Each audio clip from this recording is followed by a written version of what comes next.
Well, thank you for joining us online for a conversation entitled Table Talk, Making Sense of COVID-19 at Valparaiso University. My name is Tal Howard, and I teach humanities in Christ College and hold the Duesenberg Chair in Christian Ethics at the university. I'm joined by three of my distinguished colleagues, Nicholas Denisenko, who's the Emil and Elfrida Jochum Chair and Professor of Theology. He has a long-standing interest in the Church's liturgy and its capacity to form individuals and communities. Next is Susan Holman, who holds the John R. Eckridge Chair of Religion and the Healing Arts. Her writing and teaching sits at the intersection of human health concerns and Christian theology. And she has a wonderful article out on the current COVID crisis in a venue called Public Orthodoxy. And then finally, Ronald Ritkers, who holds the Erich Markl Chair in German Reformation Studies, and is professor of history, theology, and humanities. His areas of interest include suffering, grief, and consolation in early modern Europe, and what the Church might learn today from this past. Like practically everyone in the world, we have been punched in the gut by the sudden onset and rapid spread of COVID-19. James Joyce once spoke of history as a nightmare from which it is difficult to awake. Perhaps something similar could be said of our present moment. Even the name, COVID-19, has the ring of a bad dystopian novel. Surreal, strange, tragic are perhaps the words I've heard most often by people attempting to grapple with the immensity and seeming novelty of it all. With millions infected and hundreds of thousands and perhaps eventually millions of deaths worldwide, with major economies grinding to a halt, with unemployment surging, and with so many facing grinding uncertainty about the future, how does one make sense of it all? Is it even possible to make sense of it all? There are, of course, many ways that one might approach these questions. From the daily news, we've all glimpsed something of the medical side of things. We've also heard relentlessly discussion of the disease filtered through our already polarized and graceless political landscape, as well as what the disease means for the economy, both Main Street and Wall Street.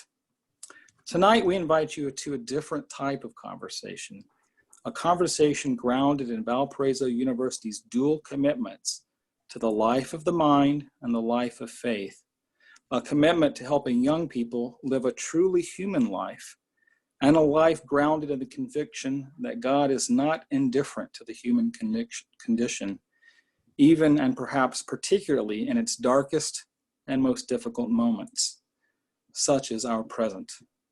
And I should say that this conversation was set in motion prior to the second crisis gripping the nation after the death of George Floyd, although perhaps we could explore connections between the two. Our plan this evening is simple. First, we will hear brief reflections on the current crisis from all three of my colleagues. Then I'll engage them in a conversation about their reflections and about their general experience of COVID-19 more generally. My colleagues will speak frankly from their academic disciplines, principally theology and history, and from their own faith commitments, but in a manner intended to welcome in all people of goodwill, irrespective of background. So now I'm going to turn this over to them for a little while, and then we'll resume in conversation later. We'll begin with Nick Denisenko, and then go to Susan Holman, and then Ron Ritkers. Thank you, Tal. The enormity of COVID-19 hit me on the morning of Friday, March 13. I was in Edmonton for my third keynote lecture in 2 weeks, making good use of Valpo's spring break. A conference on the contemporary church situation in Ukraine was scheduled for the day following my keynote lecture. That morning, our host notified us that the conference was canceled and that international travelers should go home. So we raced through the lectures over coffee and breakfast and rushed to the cavernous space of Edmonton's airport, empty of travelers as the world was in the process of shutting down. COVID-19 is a force bringing events more venerable than conferences to their knees. Passover dinners were observed at home. Islamic communal prayer occurred in private. Holy Week and Easter became domestic occasions. Homes became offices and playgrounds. We have ventured out for only the bare necessities until just recently. Millions became quite ill. Hundreds of thousands died. Humankind is mourning the devastation wrought by COVID-19. All of us have one thing in common. We had to bury many of the daily rituals that represent our core values and that constitute, in part, our identities. Obeying the immediate demand to change one's way of life is exhausting. Teachers took crash courses in online instruction and tried to determine how to lead a class with kids running around and spouses on conference calls. One colleague described their home scene to me as World War III. Thanks be to God, we're not starving, but we are devoting our energy to surviving, to continuing, to forging on. It may be that our gifts to honor our commitments, we haven't taken time to grieve or to console our loved ones at home who are also grieving the death of rituals they loved without even knowing it.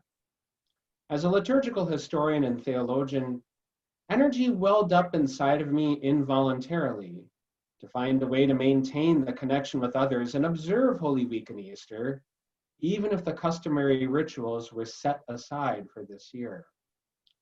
I read, I studied, I prayed, and I feverishly produced a plan for Holy Week and Easter at home, an ordo of prayer featuring the proclamation of the Word of God. My colleague who was trying to survive World War III at home told me, yes, this is something the traumatized family can observe this year. Now, when Holy Week and Easter finally arrived, I vacillated between strength and emptiness. I was grieving the death of the ritual that had formed me and the community that raised me, while observing the feast in the only way that seemed possible at home. At my favorite moment, the short midnight office sung on the eve of Easter, the nocturne, I sang the beloved's nominee melody to the sacred texts I had heard while still in my mother's womb. I was blessed with the skill to sing these texts, and yet my voice strained. I wept at the death of the ritual. I stopped to catch my breath. Eventually, I finished the office with strength. So for me, the whole process was never either grieving death or finding strength to carry out the new ritual. It was always both. We lament and grieve at the death of the life COVID-19 has taken from us. We devote the energy and strength to witness to the good news by constructing a new life with new and revised rituals that are shaping us now and will shape the lives we carry out as we rise from the rubble of COVID-19. This new construction project includes rebuilding the life of the mind, the heart, and the soul cultivated at our beloved university. My study of liturgical history illuminates a largely unknown but useful pattern. Destructive catastrophes tend to be followed by periods of brilliant creativity as survivors build new structures that permit them to carry out new life. We citizens of Valparaiso University are in the process of joining the survivors of human catastrophes in history. We're lamenting the death of rituals that have shaped us and contributed to who we are becoming. It is appropriate for us to pause, to stop and allow ourselves to weep and grieve. It's my hope and my prayer that you will notice an energy welling up inside of you to contribute to the healing of the world around you. Our university community needs God's healing touch. I believe that the death we're experiencing now will end in a resurrection, a new life. It will not be a resumption of the way things were, but it will bear the core values and the identity and mission of our university community. and it will enable us to shape the lives and the legacies of those who will study at our beloved university for generations to come. Thank you, and now I'll pass it on to Susan. Thank you. Thank you, Nick. Thank you, Tal. It's a delight to have each of you as colleagues at VU and in this conversation. And my remarks are going to touch briefly on three parts of this conversation. First, how the crisis affected me personally this spring related to my work here at Valpo. Second, a little about the cross-disciplinary importance of our vision, or why history and science need each other. And third, I'll conclude with a pointer to 2 or 3 concerns in the crisis that I think invite our constant care within academic and faith-based communities. So first, when the crisis began, I was in Boston, and I'm still in Boston, doing library research and writing for 2 classes that I'm offering next year. One is on the history of public health and medical care across the Christian tradition from late antiquity up to about the 19th century. I call it Medicine Before Microscopes. The other is a seminar on religion, spirituality, and global health in the spring that will focus more intentionally on the present. And all of my work tries to invite comparative thinking between past and present. So there's connections between these two. So I was working on these in March when suddenly all the libraries were closed. All the conferences were canceled. Travel was not recommended. And my office and my books were 900 miles away. My first concern was how to use the time productively within these limits. And this gets to how I learn and how I think. I work in a very tactile way. I think best when I'm one of these old-fashioned people who writes in longhand with a pen or a pencil, and electronics have to be turned off or silenced to focus. I had lots of digital files, but to process their contents, I needed to handle printed pages. But instead of this, suddenly I'm online for hours, poring over computer screens with local public health and World Health Organization statistics. I'm listening to horrendous stories. I'm on all kinds of virtual meetings, looking at maps and drawings of how the virus works and how it spreads. Suddenly, worship itself is disembodied at the very time when we most value community food, song, prayer, for Lent, Easter, Passover, or Ramadan. Suddenly, people are dying. For example, one really excellent nursing home down the street from me had more people die in 1 month than have died in all of Porter County to date. So that's my personal context. Second, this leads me to think about what the crisis means for our vision for the theological and historical questions that students engage in at VU, and how students might think about this here next year. We titled the session, Making Sense of COVID-19, but I think we need to admit that it's reductionist to try and box what we're going through into a neat, rational, or even a theological package.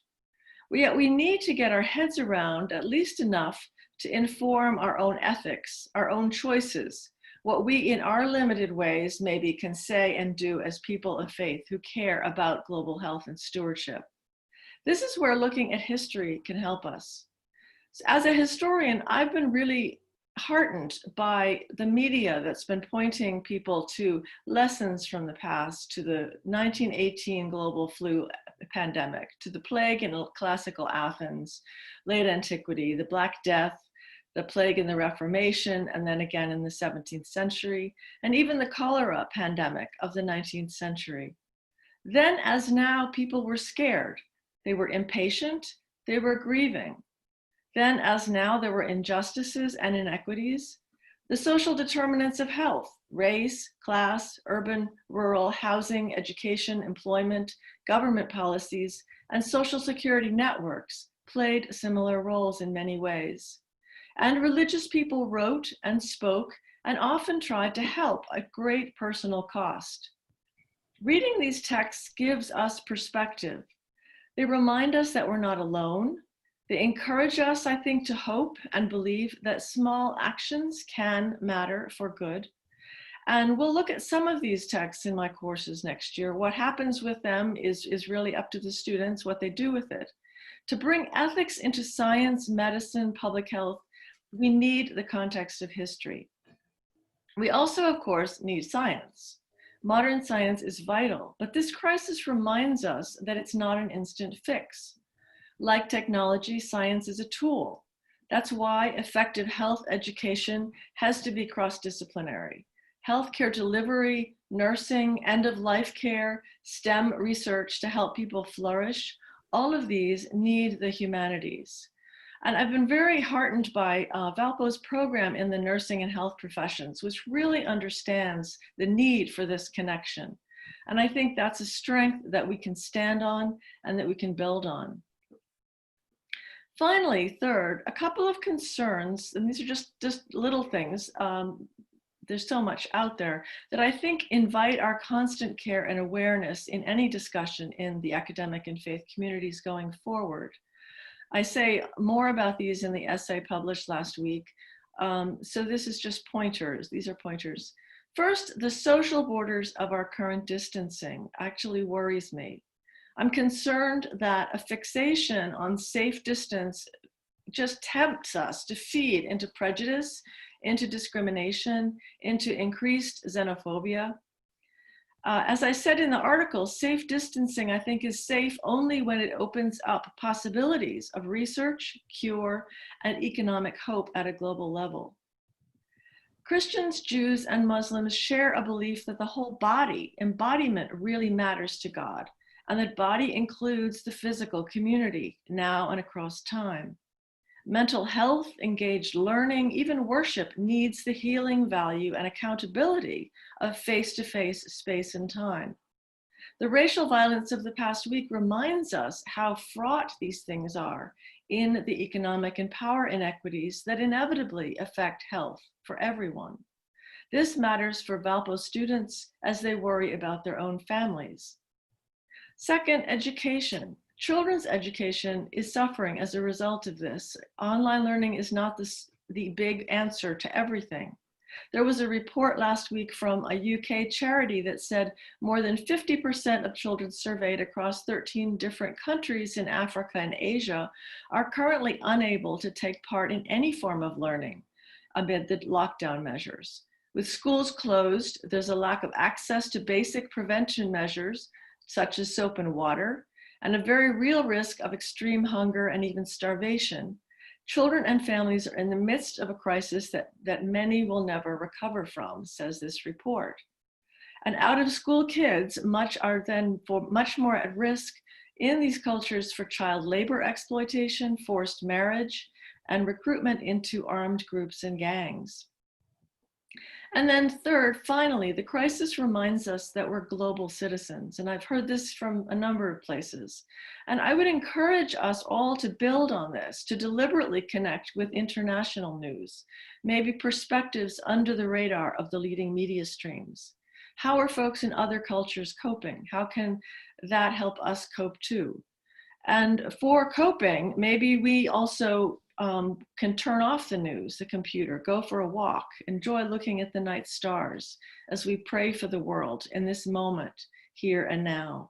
Thank you. And I will turn it now over to Ron Ritkers.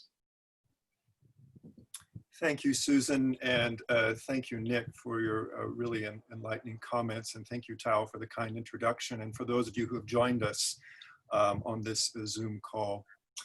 How are we to make sense of the COVID-19 crisis? I hope I'm not disappointing, but I have to confess, I'm not sure, especially if we're talking about theological sense, about what God's larger purposes might be in this crisis.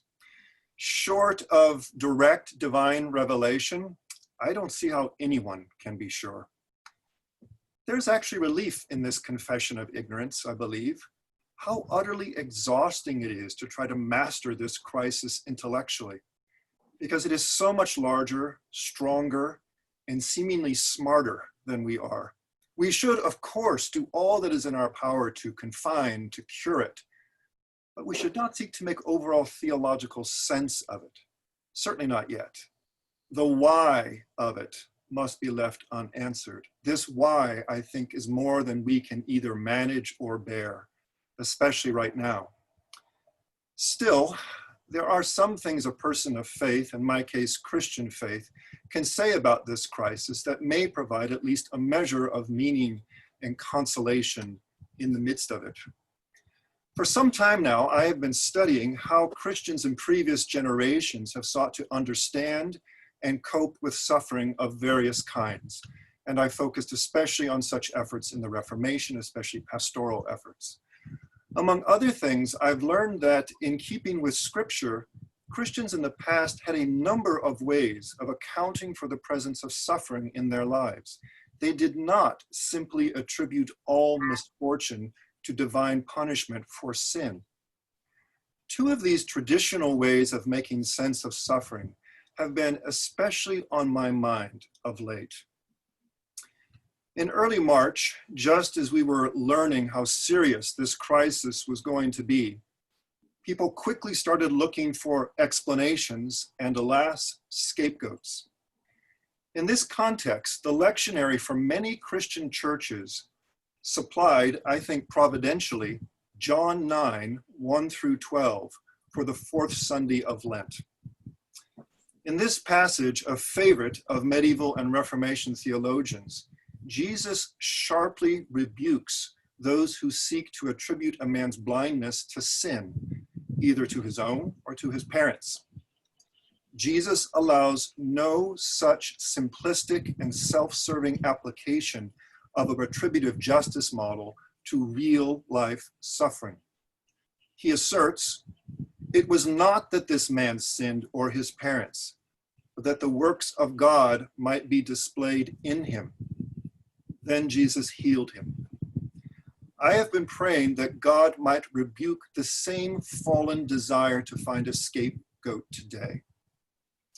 Luther once drew a direct parallel between the blind man in John 9 and Job, asserting that in both cases the impulse to find a scapegoat was deeply misguided. I've also been praying that God might display afresh in this crisis his desire and ability to heal our many kinds of blindness, including here at Valpo. I have additionally been drawn to Christ's crown of thorns in this crisis. I've seen this crisis, and the kind of way I've experienced it is a kind of extended Lent. Did you know that corona means crown in Latin? I've been reflecting on how we might find our current crown of thorns in Christ's crown of thorns, that is, in his suffering. The creators of the famous Eisenheim Altarpiece, which you should be able to see here in just a moment, the creators of this famous Eisenheim Altarpiece, Nicholas of Hagenau and Matthias Grunewald, depicted the crucified Christ covered with plague-like sores. They hoped thereby to console the plague victims who occupied the hospital where it was initially displayed. There is wisdom in this late medieval practice of seeing life's sufferings in the wounds of Christ. With the eye of faith, one can see the suffering God bearing the infirmities and sorrows of COVID-19 for the world. One can see the crucified one offering us the solace of his holy identification with our suffering, the gift of his holy presence within it, and the hope of final victory over it. If I were an artist, which I'm not, I would paint a picture of the suffering Christ in a hospital bed on a ventilator. He would be gaunt, looking from lack of desire to eat. He would have sweat rolling down his feverish and rash-ridden body. There would be a confused look on his countenance, along with a noticeable protrusion in his abdomen from the swelling of his internal organs. I would place this painting in the hospital rooms of any of the COVID-19 afflicted who would welcome it. I would hope thereby to console them with this image of the God of love hidden in his most distressing disguise, the God who is present with them, with us in suffering. I would want them to know that they are not alone. Thank you. Well, thank you very much for your reflections. A number of you mentioned personal things of how this has affected you, but what if we just start there? Is there anything else you want to add about, where does this hit you in just your daily schedule, your intimate relations? Is there any anecdote or anything you want to offer in addition to your reflections about how the crisis has affected you personally?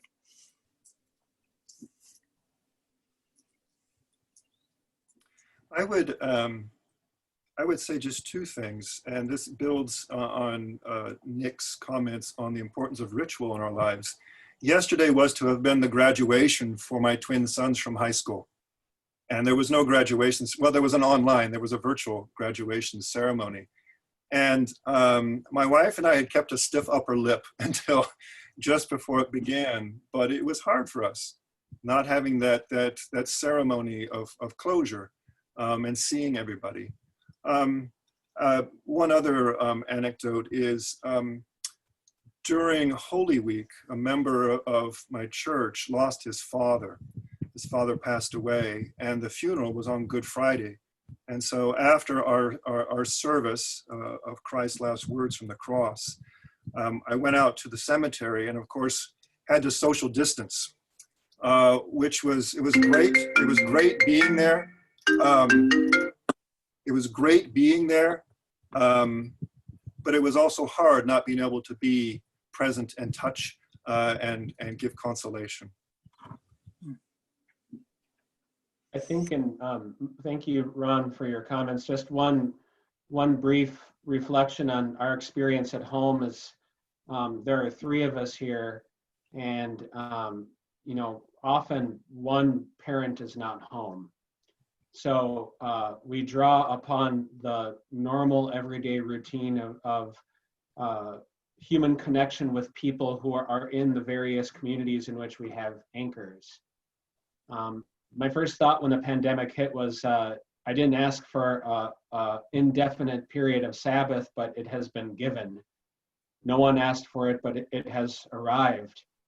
And it's been a lesson in inversion, the lesson of what it means to be with your family unit pretty much 24/7 for a long period of time, while being disconnected, not completely, but in many, in the usual ways, from the others in the community with whom you relate on an everyday or on a weekly or some kind of a normal rhythm basis. And it just really is opening up the different dimensions of solitude versus loneliness, and ultimately the hard work that it takes to cope, to be with, and also to cope to be without, on both those ends. So there's a paradox that's constantly at work here, and it's a constant process of learning about the human condition, but one that often is painful and difficult along the way. So Nick, you've mentioned this as a Sabbath, and Ron has a Lent. So we'll have to come back and explore that in a little bit. But a couple of you mentioned previous plagues and disasters in history, like the Bubonic Plague and the classical, and also plagues in classical Athens. I wonder if maybe you could elaborate a little bit on why are historical precedents and analogy important for understanding? I mean, can they always guide us? Can they sometimes misguide us? I wonder if you have any thoughts on that topic. Looking especially maybe to Susan mentioned several, but also I'm thinking of Ron as well. Yeah, I'll get started. I said a little bit about why it matters. I think public health officials have all agreed that part of this crisis was the fact that we weren't prepared. And people were quick to forget when something awful happens, you're quick to sort of forget it and move on. And so there were perhaps things in place, but they were not followed, they were not remembered. And I think it's important that history therefore can help us be prepared if we are mindful of it. The other thing about history, I grew up in a high school, a public high school, that was very much focused, partly the times, partly the culture, on remembering the Holocaust and the whole motto of never forget. The fact that you never forget, because that by remembering the past, you can avoid repeating it. And that just shaped my whole being. And I think that needs to be something here. And we don't have all the answers. We thought we had disease under control with modern medicine. We thought, you know, all those people in the plagues, they just didn't have the right things, or antibodies or whatever, vaccines. And yet we are suddenly reminded that we don't have all the answers either. So the virus changes our reality, and we may have more in common with the past than we realize. So I think those are just a few answers. Yeah, you know, just in my own reading, you know, in some ways you could almost argue that the late 20th and 21st century is an anomaly, that for most of human history, you know, plagues and pandemics, this was much more part of the fabric of daily life, and I think that's helpful. What about, Ron, in terms of the, you know, the late Middle Ages and the Black Death in Europe? Any particular resonance or there? Yeah, I've had a kind of a surreal, you used that word in your introductory comments, Tal. I've had a kind of surreal experience of having written a number of years ago an article about the outbreak of plague, Black Death, in Nuremberg in the 16th century, a continuation of what was happening in the 14th century. A couple of years ago, I wrote this article, and lately I've been in contact with a dear friend of mine who's a pastor in Nuremberg. And and I gave him this article, and the parallels between the way they're experiencing this crisis in Nuremberg now and what I was documenting from the 16th century were startling. And of course, I mean, the most effective treatment we have is something that's been around for a very long time. Just keep your distance. I mean, Luther's treatise letter on the plague, whether it's okay to flee, right? To get away from the deadly plague. I think that what the historical perspective brings is, yes, this sense of, look, this is nothing new. But I also think, and this is something we're always fighting in American culture, especially popular culture, it's ahistoricism. And trying always to bring this sense of how connected everything is. Yes, we can learn lessons from the past as well, but just this sense of connection down through time, and that in many ways things are not all that different in terms of the way we're as sophisticated as we think we are. The things we're actually drawing on are very traditional, even ancient, in order to cope with this crisis. Could you say, some might be unfamiliar with Luther's writing on the plague. Could you say just a brief word about his letter? Sure. In 1527, Luther was invited to reflect on this ethical dilemma about whether a Christian could flee when plague came to his or her city. Plague by this point in the 16th century was not a pandemic. It wasn't everywhere. It would be sort of localized, and there was an outbreak of plague in 1527 in Wittenberg. And Luther said, to summarize it briefly, there's nothing wrong with fleeing, with trying to preserve your life. This is actually a good God-given impulse. If a house is on fire, the natural inclination is to flee, and that's a good thing for the preservation of life. So Luther wanted to say, on the one hand, yes, it's okay to flee, but he wanted that to be disciplined with a deep commitment to love of neighbor and to the understanding that vocation can at times require you to sacrifice your safety. And so he remained in Wittenberg, and anybody who was required to minister to people who were victims also had to stay in Wittenberg. And so he was trying to do this balancing act between affirming the human impulse to preserve life, which was God-given, but also the need to be willing to put one's life on the line if one's vocation and love of neighbor required it. Okay, yeah, thank you very much. And I think I'd like to come back to that category of safety in a moment. But maybe Nick, you're a liturgical theologian in the Eastern Orthodox tradition.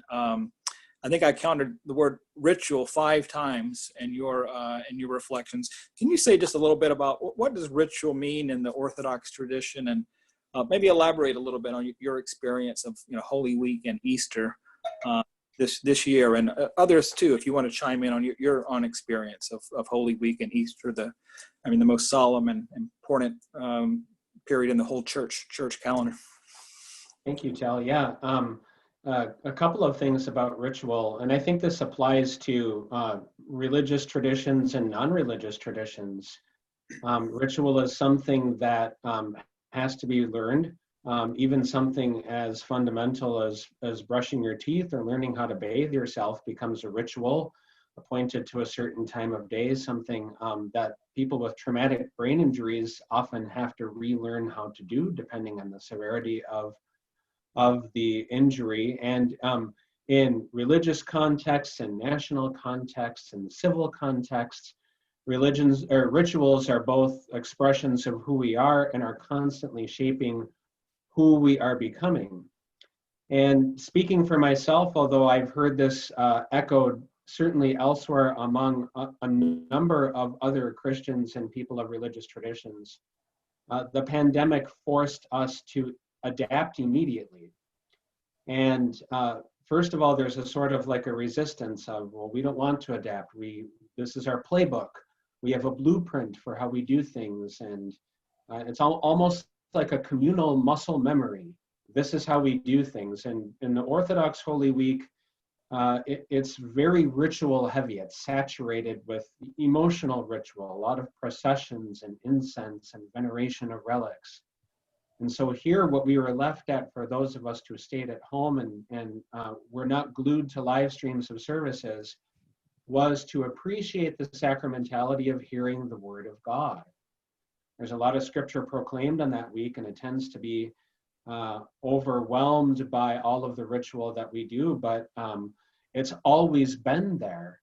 And I think that there was a renewed appreciation that there is something like an epiclesis, an invocation, a presence of God that's happening here that's certainly present in late antique Christianity, certainly in the New Testament, certainly among other Christian traditions, and this might be a positive to take from it.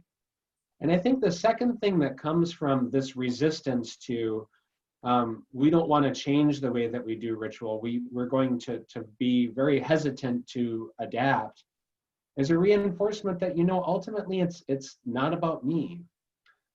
It's forcing me to look outside of my denominational window and to see my neighbor, to see the rest of the world, to see that suffering Christ that Ron was talking about, to see the death that Susan talked about in her remarks, and to know that this adaptation may be more life-giving ultimately, with the realization that it's never only about me or about the needs of my community, but it's really about the healing of all of those with whom we share this world.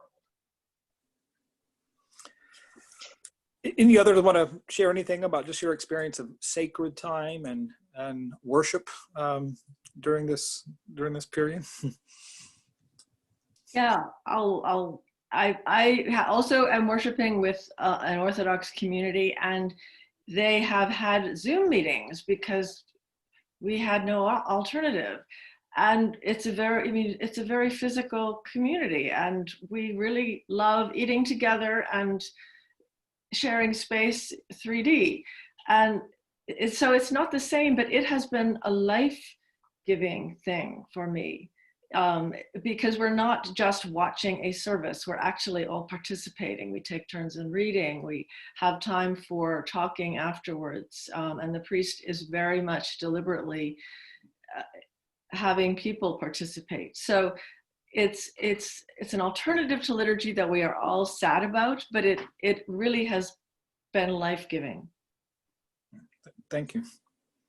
I would just underscore something that Nick said about a kind of, for me, kind of renewed sense of, I believe you used the term, Nick, kind of the sacramentality of the word, or sort of something in that neighborhood. And in fact, the next project I'm going to be working on is a re-examination of Max Weber's disenchantment thesis, saying that actually, if you look at what's going on in the Protestant Reformation, their view of scripture, of word, printed, preached, read, is really close to sacramental. And I think we've all, because we've been fasting from communion, at least communion in both kinds for the most part, and to experience and to attend to other means of grace has been a real blessing. Susan, in your reflections, you speak of a racial and class divide and how people are experiencing this crisis. I wonder too, at some level, there's an urban-rural divide. We might think of other divides too, but I wonder if you maybe could say a few more words of why these categories are important. And also, I mean, you mentioned this phrase, social determinants of health. Maybe I could ask you just to begin there. I think that's a very important phrase, social determinants of health, what that means, and about some of these categories, why it's important that we are mindful of it. Sure. So the social determinants of health are it's a phrase that is used in public health and epidemiology a lot to emphasize the fact that our health is not just about what the cells do in our bodies, that it really depends on the social world we live in. It depends on our family relationships. It depends on our nutrition, education. I mentioned education. There's a number of them, and work, school, gender dynamics, and just a number of different things. And I said the social security within a community, and I don't mean the social security system, capital SS. Social security as an overall concept was part of one of the Universal Declaration of Human Rights in the 40s, emphasizes this social security is a very important part of the health of human rights. So these things do affect our health. And as a result, those who are living with situations of injustice have the injustices affect their health because they affect their social realities. And you're right, that can be urban, it can be rural, it can be racial, it can be class. There's many different divides, but many times there's an overlap in how those things affect. Even within households, people can be affected differently depending on who they are, what their place in the family is, their value. So these are important, and there's a tendency in this particular crisis to focus on physical closeness being a risk, that people who are forced to live in households where they're close together are therefore more at risk of contagion because they can't get distance, and they're also people who are forced in work to work without personal protection are of course more at risk. So that gives us the sense that urban is bad. And this isn't necessarily true. I actually found a report this weekend that, and actually this kind of gets back to the idea of praying. There's a verse that talks about all creation groans and trembles. And I think in the process of praying and acting, we need to be aware of those cultures that might be at risk that are different from our own. And so this article was about the fact that here in the US, for example, the highest infection rates are the first is New York, of course, the second is New Jersey, apparently, and the third this is infection rate, not necessarily numbers, is in the Navajo Nation. And this is a very rural population. Here in this country, there's only 350,000 people. They live across 27,000 square miles in Arizona and New Mexico. And in that state, in New Mexico anyway, 11% of the population is Native American, but nearly a third of the COVID cases are among Native Americans. And there's many factors. Obviously, they live in this massive space, so you think distance is not a problem, but it's a multi-generational culture. The concept of community is very much, you help each other, you're physically present for each other. And also as many as 40% of people on the reservation, according to one physician who I think grew up on the reservation, don't have running water. So we talk about washing our hands as if it's a normal thing, but for many people, washing your hands is a big deal, even having any water. So the risks here aren't so much are really, they're rooted in history. They're rooted in government policy decisions about water, about healthcare funding. And this is a reality, and it's perhaps a service opportunity here in our own country, where the borders, we can't go overseas to help. And I also think that for many, the murder of George Floyd and others can't be separated from the thousands of persons of color who died serving others in the midst of COVID, like hospital workers, nursing home workers. I read a number of places where nursing home workers were the only people who could actually be at the bedside to pray and comfort the person who didn't understand why they were dying and why they couldn't reach their beloved people. And these are, I think, the real saints among us. And then finally, I'll end here. The Pope last week said, quote, "We people are the temples of the Holy Spirit. The economy is not." And he was arguing that it's important to value people. And if we really believe that, then I think it reminds us that the Holy Spirit crosses race, class, and other divides that we create. And so we need to be aware and actively resist these biases that might distance me from God's true presence in other people. So I'll stop there and let others. Okay, no, thank you. Thank you for your insights. And yeah, before I go on, do either Ron or Nick want to say anything about these categories or divisions? And, yeah. I think I would just state something that's become so painfully obvious, that the COVID crisis is revealing deep structural inequities and injustices in our society. And we have hope that one day, hopefully soon, we'll have a vaccine against this virus. It seems we're nowhere close having a vaccine for some of the deeper structural injustices, racial injustices especially, that afflict our nation. Thank you. And I would add only one thing from the school perspective. I want to express some appreciation to Susan for the comments that she made about families and schools and the adjustment to e-learning. One of the messages that we received anecdotally from the local schools was changes in the lunch schedule for what kids would be receiving. And it can be easy within what we consider to be a normal circumstance to simply overlook that there are a number of people, and I think that this crosses, there's a sort of an intersection of racial, lower income, rural people who depend upon the school system to feed their children. And that system was compromised through no fault of its own, of the systems.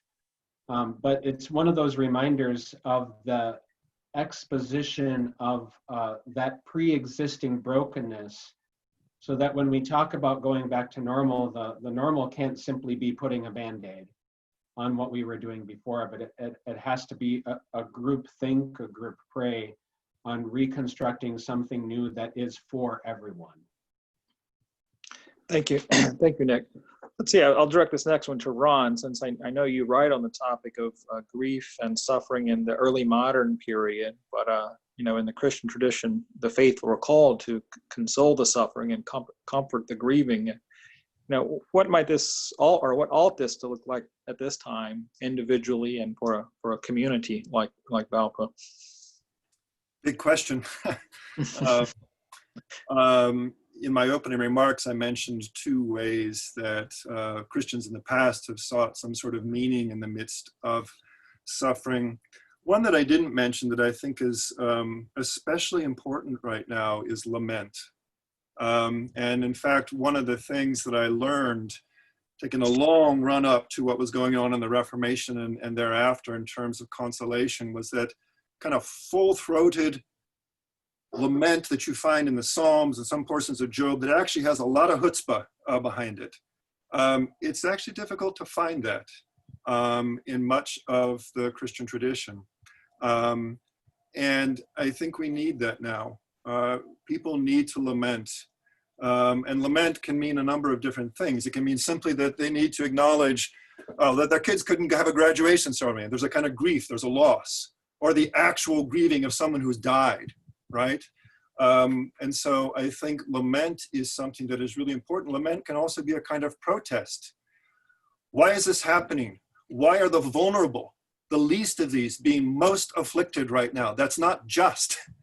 And so I think simply giving space for people to pour out their hearts in some of the strongest languages that we have from the Psalter, for example, that can be deeply consoling.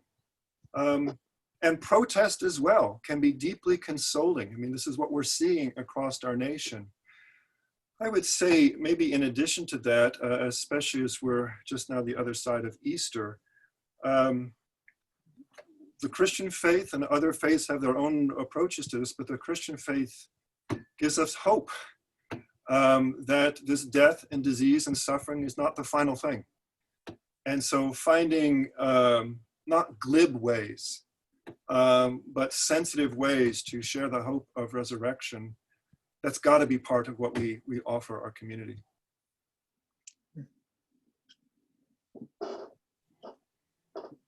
See, I think I want to bring us back to the category of safety that Susan mentioned earlier in her reflections. I've noticed just an email correspondent, many people ending their emails now with the phrase, be safe or stay safe. I wonder if any of you might just share your thoughts. I'm especially thinking in theological perspective about the category safety. I know like in many saint stories, I think of the life of Saint Francis, for example, where he reaches out and hugs the leper. Maybe not, that's not a literal understanding of that, what we should be doing. But you know, in the Christian moral life, is safety an absolute value? Is it a limited one? What good should it be ordered to? How do we think well and wisely about this category now?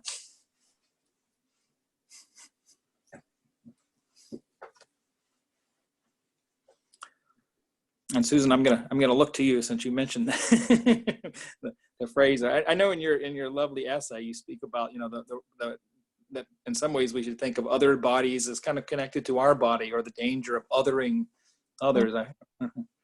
Yeah, it's a really important question. And I think a lot of the Cappadocians, because I've worked those Cappadocian sermons on homeless, diseased people that are disgusting to look at. Both Gregory of Nyssa and Gregory of Nazianzus have written sermons very similar, appealing to their congregations to actually not to see these individuals differently. And part of the narrative is addressing their fear and their sense that their fear that it's unsafe to interact with such people. And in short, they both say, you know, it's unsafe, theologically unsafe not to interact with such people.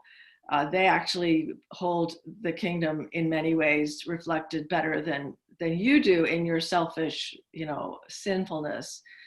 So this is a place where the theological voice can sort of help turn around how we think of safety. And I also, I think of two other things. One is many of the stories I've heard of people who found hope from very poor families talk about the value of public libraries, which is not a theological category, but perhaps should be. And I think the fact that our libraries are closed has to do with risking safety, because many of these kids found safety by leaving their house to go to the library, and there their minds were opened. And then finally, Patricia Hempel has a wonderful memoir, a book review in the Paris Review of I think in March, where she talks about migration, dislocation, and exile. And she says, right now, every self-isolating person has become a new kind of exile, sent into social detention where only fellow feeling can meet and comfort one another. So there's the unsafetiness of just isolation. Yeah. Others, Ron or Nick, do you want to weigh in on this? Or? Should I press ahead? Well, I'll just share a quick anecdote. And it shows the limits of safety. You asked us about this, Tal. Just as we were learning how serious the crisis was going to be, our next door neighbor lost her mother. Her mother passed away. And my wife said, well, I'm going to take her a meal. And I said, wait a minute. What about social distancing? And she said, I'm going to take her a meal. And she did. And she, you know, she distanced and that sort of thing. But my wife was the far better theologian in that case than I, far more Christian theologian than I was in that case. She understood the risk. It wasn't, she wasn't being cavalier. She wasn't, you know, wanting just to sort of say, well, this doesn't apply to us. It'll never affect us. But she saw there was a need to serve someone here. And if what's behind your question about safety, Tal, is, you know, what are people really saying when they're signing off? Well, at one level, we're just all realizing that we're much more vulnerable than we ever realized before. But it could, I mean, if you drill down a little deeper into that, maybe there's a sense of this is part of a worldview in which death is the worst possible thing, must be avoided at all costs. And yes, I mean, we should try to avoid it. But I would think that separation from God and God's purposes and God's will would finally be the least safe thing, so to speak, that we could do. Yeah, it seems like a complex balancing act of where you want to follow the best medicine, the best science, but at the same time, there are certain acts of prudence or courage in personal relations or others that. But it's an admittedly, you know, tough thing to navigate now. Let's see, Nick. In your reflections, you speak of disasters like this sometimes occasioning brilliant creativity, and certainly at Valpo, we value kind of the arts and creativity. And Ron, you showed us these pictures of the famous Isenheim Altarpiece of the suffering Christ in the late Middle Ages. I wonder if either of you have any or Susan as well, for that matter, have any reflections on, you know, how to think about this moment from a, you know, creative standpoint of artist, very broadly using that term to help us probe and think well about our current moment. I think that we're all in the process, one that could be ongoing for an indefinite period of time, of adapting to whatever the new normal is going to be. And that new normal may be elusive for us. We don't know what it's going to be. We certainly know that a number of jobs have been lost, that there's a real impetus for economic recovery, and also a strong drive to survive. We are aware of the anxiety that we have within our own community, outside of the community, for people who lost jobs or have had to pause them or have been furloughed. When will I be able to go back? And all of these questions come about on, well, how can you sustain yourself in a period where you have to get by on as little bit as possible? Obviously, there is no playbook that you can simply press an easy button to fix it. If that were the case, we wouldn't have to have so many conversations and webinars that work on these things. But I think that one of the things to look at here is that this is, with every catastrophe, with every challenge, there's a challenge to the human spirit, to the mind, to the soul, to respond in a new way, to build something new, to draw upon those things that have formed who we are already. We have such a rich heritage, such a rich legacy of the intellectual life of the mind, of innovation already at Valpo, to imagine how we're going to go about this new life, what it's going to look like. And just one thing that I would think about in terms, Tal, here I would, you know, for those who are tuning in, refer to some of the work that you've done. I think the work that you did in your book on Remembering the Reformation showed us new waves of generations of Protestants who remembered the Reformation with different themes, different words, different forms of art. And so one of the things I would never want to prescribe to an artist a particular form. That's the artist's job to do that. But to tell the story, to construct, to draw upon the culture in the time, similar to what Ron said in his example of Christ on a respirator being placed in a room. That's a really brilliant example of what it means to tell the story of the words, the images, the sounds of all our culture today to help us to move forward. And this is what artists have done in the past when they draw upon the surrounding context. And I'm confident that the scholars, that the students, that the scientists, that the entrepreneurs will find that energy that is necessary to begin that process of learning how to adapt to whatever this new normal is going to look like.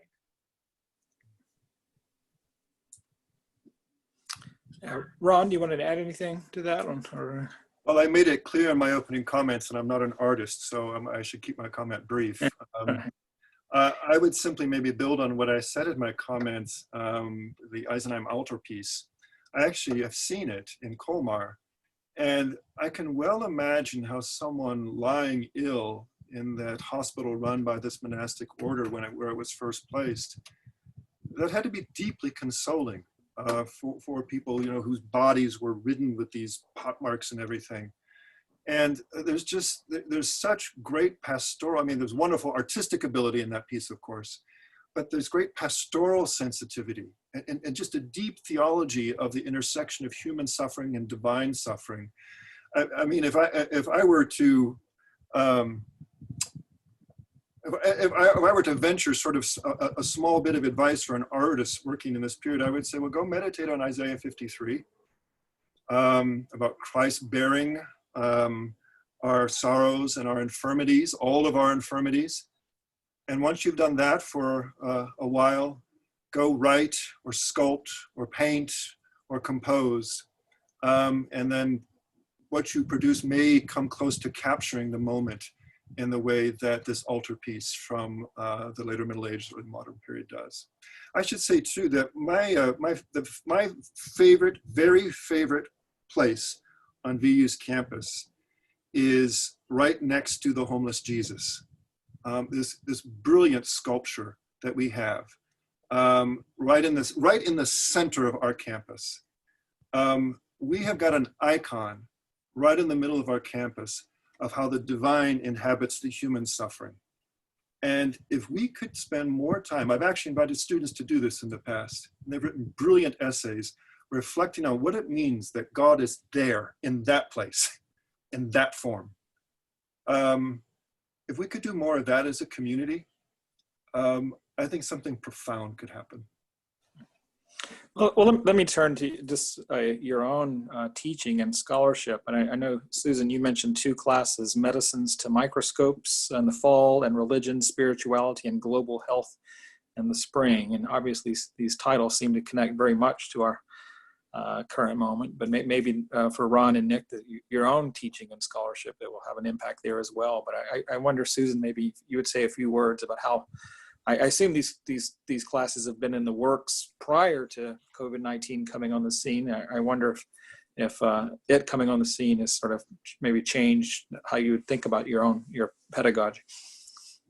Yeah, the Medicines Before Microscopes was something I taught in the fall with a different name. And this is I've basically completely, it's not totally different, but I've completely reworked every single session. We looked at the Eisenheim Altarpiece actually. And so I'm more deliberately including thinking about infectious diseases and how they affect us in the bigger picture. I'm writing a lot of discussion questions for students and trying to build in COVID-19 related questions, because I want them to engage with their own experiences, because I think that these classes are an opportunity to help our students really work out and find the words for what they have been going through as well. The second course definitely has been in the works for a long time, and it's I'm hoping to do like journal review in-class readings where people will take a piece of science and actually will read and discuss it together, partly as a skill of reading critical literature, but also as a way of engaging with content. And so I've been deliberately looking at things like smallpox. The guy who helped eradicate smallpox, wrote a book about it. And he also comes from a Lutheran mission background, I believe. And so you're bringing that kind of book into the classroom. So yeah, that's what I hope to do. Others, Ron or Nick? I was already moving in this direction, but all that's been happening with George Floyd's death and the understandable uproar about it has just solidified me in the conviction that the next time I offer my Luther seminar, it's going to be a conversation between Martin Luther and Martin Luther King Jr. I'm going to try to hit two of the important kind of sweet spots or identity markers of this place. We are a place that's grounded in the Lutheran tradition. We care deeply. We say we care deeply about injustices, especially racial injustice. And so to try to do a course where we talk in a very deliberate, self-conscious way about how these two things can actually work together, that's in part what this crisis is motivating me to do by way of course development. On my part, last semester, I've always emphasized information literacy. And given the prominence of the question, as we saw with the recent Supreme Court ruling on California, on what kinds of gatherings churches can have, I had Theo 200 students look at how is Christianity appearing in the media and dialogue in navigating COVID-19. And when you do some real research on sources, how do you compare the headlines in the mainstream media with what you learn when you work through a variety of levels of sources? So that's one way that I dealt with it this past semester. And one thing that I'm very concerned about, and this touches upon everything that I think we've talked about when it comes to this being a global pandemic, is that a lot of the things that we're talking about, we're feeling them regionally, locally, and nationally, but they are international phenomena. And one of the primary human problems that is being exacerbated by the pandemic is polarization and alienation. And one of the things that I would like to explore, maybe in conversation with some of you, is the question about Christian pursuit, reflection upon an examination, and I can imagine any number of iterations that this might take place with students on the difference between solitude and loneliness. Because I think that we're all experiencing a certain tension in this particular area now, and that we're witnessing to it as well. For my part, in some of my own teaching, the categories of globalization and nationalism often come up, and I don't know exactly how it will impact my own thinking in the future. But I mean, certainly, in some ways, so this is a global problem, but it has called attention to the sort of the irreducible significance of the nation state at some level, and how people depend on certain laws within certain nation states. But anyway, I think we have time for one last question. And, you know, there's been a lot of talk in the media and elsewhere about this being a turning point of some momentous nature. And I don't know, what do you think of that? And, you know, is this, in long perspective, is this going to be seen as just sort of a disruption of normality where things snap back? Or do you see certain things as being, this is kind of a fundamental turning point in some ways where things afterwards will not be as they were before?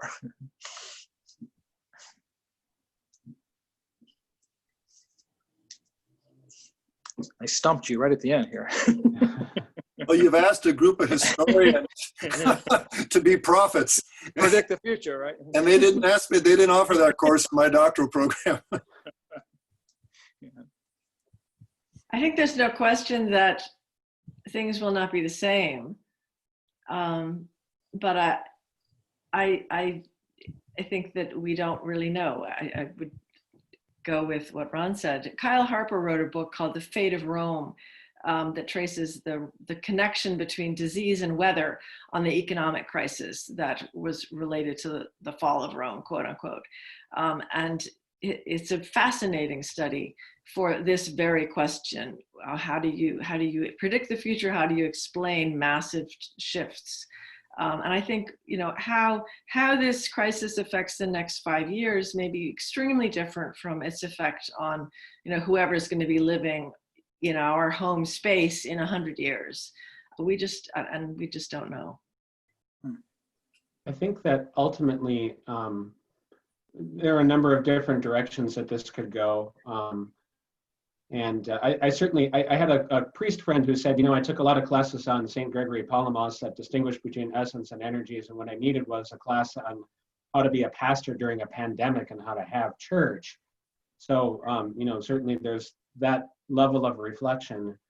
But I think that what Susan said earlier in her, I think it was in the Q&A part of our conversation here, about the emphasis on remembering the Holocaust, is how are all of our generations going to remember 2020? How is this going to be one of those epic, once in a lifetime, an epochs, if you will, sort of events that might happen in a new iteration in the future, but has such an impact that we move forward. And in that sense, the only thing that one can really speak about is how have people responded in the past. And here I would rather take on a hopeful tone than a prognostication, and that hopeful tone would be that a turn is a gesture. If we talk about a turning point, to turn around means to embark on a different direction in some way. And I guess that for me, it's an opportunity to really see the picture of what was happening in this world for what it was, all of the things that we've been talking about, and to embrace that opportunity while we grieve the losses, to learn how to live in a new way that is really for the healing and for the life of everyone.